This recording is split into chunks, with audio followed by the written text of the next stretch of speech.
It's crazy when a game can kind of just sweep you up in its midst. For me, that was Final Fantasy XII, the Zodiac Age.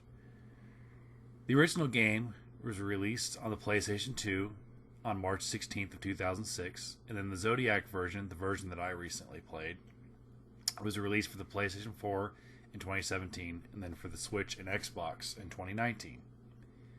The game takes place in Ivalice, where the empires of Arcadia and Rosaria are waging an endless war. Dalmasca, a small kingdom, is caught between the warring nations. When Dalmasca is annexed by Arcadia, its Princess Ash creates a resistance movement. During this struggle, she meets Vaughn, a young adventurer who dreams of becoming a sky pirate in command of an airship. They are quickly joined by a band of ragtag allies. Together they rally against the tyranny of the Arcadian Empire. That's the story in a nutshell. Never did I ever think that Final Fantasy VII, one of my favorite games ever, would be replaced as my favorite in the series. But about 30 to 35 hours into playing Final Fantasy XII, it kind of dawned on me this might end up being my favorite in the series. And after finishing it at the 80-hour mark, I knew it. Like the between the final boss battle and the ending cutscene, I was in love. I absolutely love this game. Now, obviously, I didn't play the original. I played the HD remastered version that would be released on the Switch, which has some new mechanics, but from what I understand, it's not drastically changed. It's just there's more quality of life changes to help with grinding, like being able to make your characters run at 2 to 4 times speed and making battles go a little bit faster. So for me, not only is the story fantastic and the characters in the main party all extremely likable, I really enjoyed the gameplay. It's hard to know what exactly to go into first, but I mean, this is a video game, so I'm gonna talk a little bit about the gameplay. I'm gonna want to do a couple of videos on this game because it's hard for me to describe how much I loved my experience in just one video. And I'm more than happy to talk about 12 now that it's my new favorite in the series, for multiple videos. But just general impressions. So the game, when it starts off, it's the opening 30 minutes where you're sort of learning the mechanics is super easy. But once you start adding more characters to your party, you have to adopt the gambit system. Once you add more characters to your party, you have to adopt the gambit system. Basically what the gambit system is that you program your characters and your party members to do certain things. So for example, you might program your healer to heal a party member that is below 40% health. Like they'll just automatically do it. And I know that there were some criticism that says that, oh, that means that this game just plays itself. That's not the case whatsoever. You still have to pay deep attention. And half the time I still was preferring, because I like the classic play of the turn base, where I'm still entering commands and telling them what to do. But it's nice to have like the micromanaging done by the quote-unquote AI in the Gambit system. And you can get really deep into it. In theory, I guess you could, if you really wanted to, you could enter in every single command. But it'll make the game take forever. I think for me, the perfect mesh was having commands and then doing the micromanaging as far as paying attention to health and other things like flying monsters and knowing what spells to cast against them, made the game much more enjoyable. And it's cool to see, like, as your characters level up and you understand the gambit system more and how the game plays, it's cool to see how your characters react. It's sort of like a chess game where you have this plan and then you get to see it go out in motion. And it's so cool once you get the gambit system down. And sometimes you have to change your strategy depending on the enemy or enemies, like I had to do several times. And boosting your characters is so important.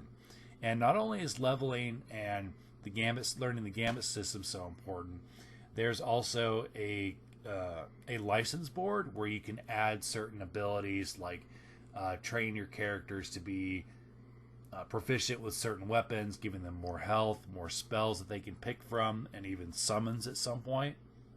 And by far the most important thing to keep up is the equipment. I think so far, the other Final Fantasies that I've played, you can kind of get away with not having the best equipment at the time.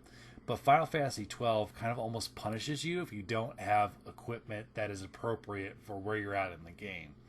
Because it's like there'll be characters that you'll have that you know should be dealing on damage because they're high level, but they'll be delivering like something pathetic like zero damage. And you're just like, my character is a level 30. Why are they dealing 0 damage? It's because they have the weapon that they started the game with. So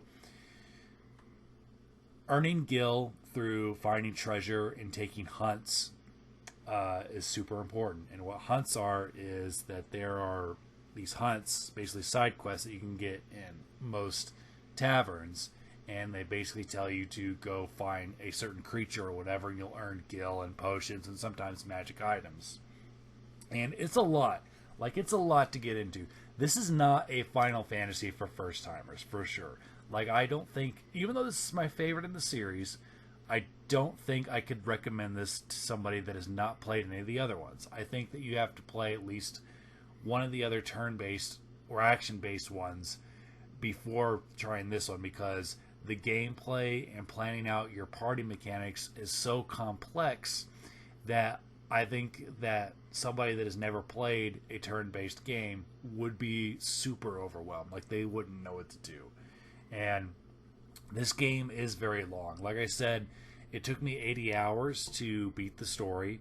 And I did do side quests and hunts. I didn't do a shit ton of them. I'm going to do that with my second playthrough. But it's crazy that the game, even with adding the ×2 and ×4 speed, which I did do for like long hallways or getting through dungeons with enemies that I didn't have to pay super attention to, I still had a long playthrough. Like, I mean, it took me about 40 to 45 hours to beat both 7 and 8. So it's just like, it's crazy that Final Fantasy 12 was almost 2 times the amount of time that took me to beat those other two.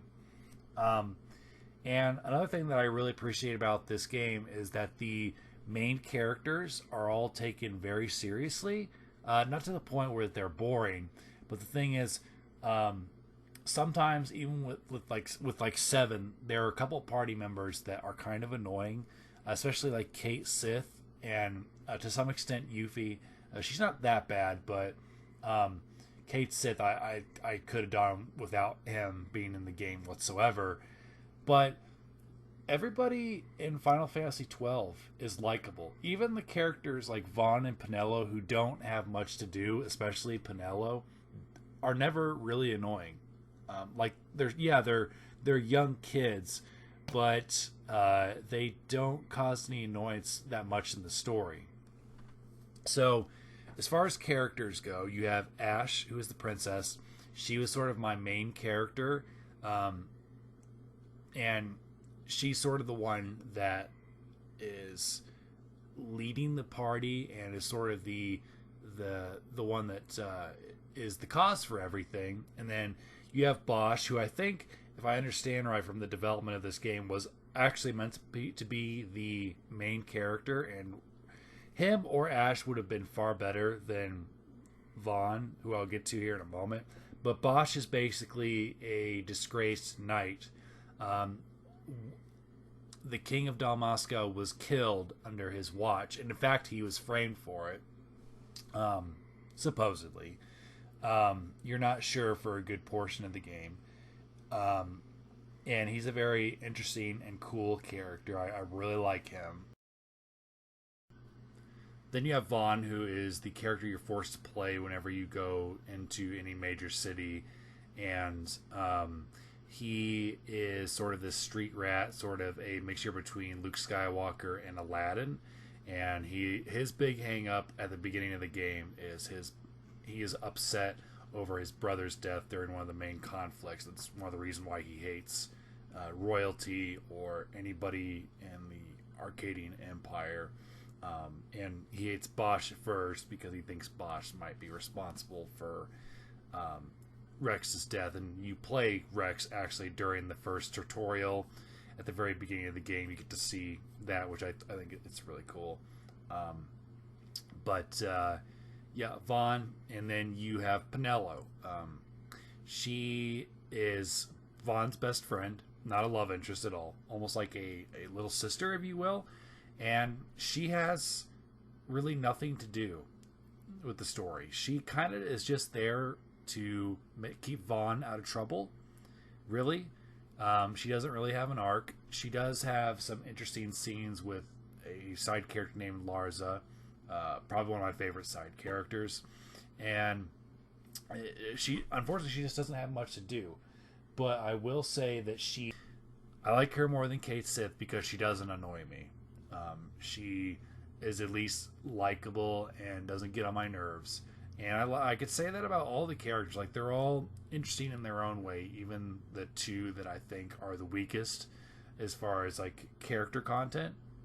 But yeah, it's hard for me to describe how much I love this game because the world is so interesting and the dungeons are great. Like, the dungeons in this game are amazing. They're some of the best dungeons I've ever seen in a video game. I think I'm playing Final Fantasy 15 right now, and I think one of my biggest complaints with that game is I don't think the dungeons are particularly interesting, except for a handful so far.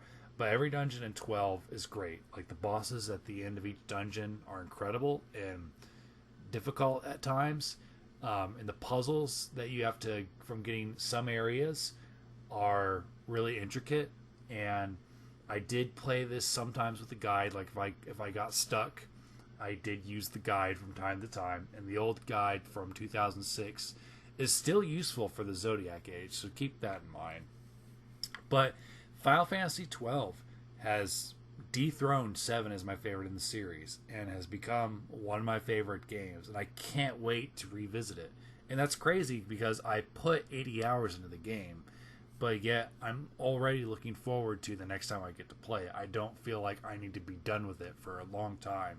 Like, I could see myself playing this again within the next year. So comment below, let me know what you think of Final Fantasy 12, especially the Zodiac Age version. And I do own a PS2, so maybe I'll visit the original and see what it's like. But thank you so much for listening, and I can't wait to do more videos about this game and more about the series in general.